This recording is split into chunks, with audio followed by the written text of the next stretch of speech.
यावर्षी मकर संक्रांतीनंतर खूपच लवकर पौष अमावस्या आली आणि त्यामुळे हळदी कुंकवाचा कार्यक्रम करण्यासाठी खूपच कमी दिवस उरले होते. ऋग्वेदची सुद्धा यावर्षी पहिली संक्रांती होती, त्यामुळे त्याचं लूट करायची, औक्षण करायचं अशी माझी खूप इच्छा होती. गावी आमचे खूपच थोडे दिवस उरले होते. त्यानंतर आम्हाला मुंबईला यायला निघायचं होतं, त्यामुळे ऋग्वेदची लूट, हळदी कुंकू, त्याचबरोबर सामानाचं पॅकिंग ह्या सगळ्या गोष्टींची धावपळ होती. डेकोरेशनसाठी लागणारं काहीच सामान माझ्याकडे नव्हतं. त्याचबरोबर मार्केटमध्ये सुद्धा जायला वेळ नव्हता.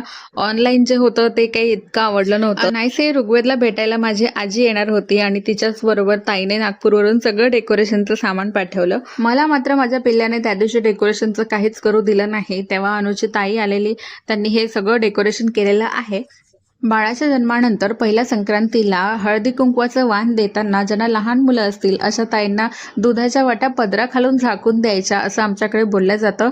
सोबतच बाळाची लूटही करू नये असं सांगितलं. पण माझी खूप इच्छा होती म्हणून आम्ही ऋग्वेदची लूट करायचं ठरवलं. त्याला छान रेडी केलं. त्याच्यासाठी मी छान हलव्याचे दागिने मागवले होते, ते त्याला घालून दिले. पण इतके सगळे लोक घरामध्ये तो पहिल्यांदा बघत होता, त्यामुळे त्याची भयंकर चिडचिड होत होती. ऋग्वेदचं बारसं आम्ही 12व्या दिवशीच केलं आणि ते सुद्धा घरातल्याच लोकांमध्ये केलं, त्यामुळे बहुधा त्याला इतक्या लोकांची सवय नसावी.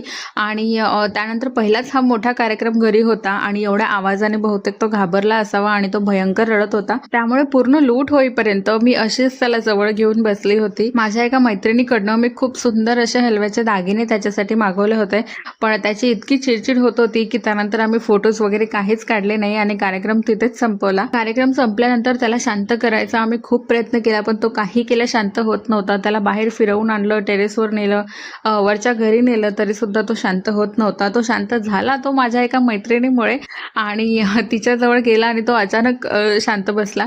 याचसाठी बहुतेक असं बोललं जात असावं की पहिल्या वर्षी बाळाची लूट करू नये, कारण त्यांना एवढ्या लोकांची आवाजाची सवय नसते आणि एकदा ते चिडले की मग ते कुठलीच गोष्ट करू देत नाहीत.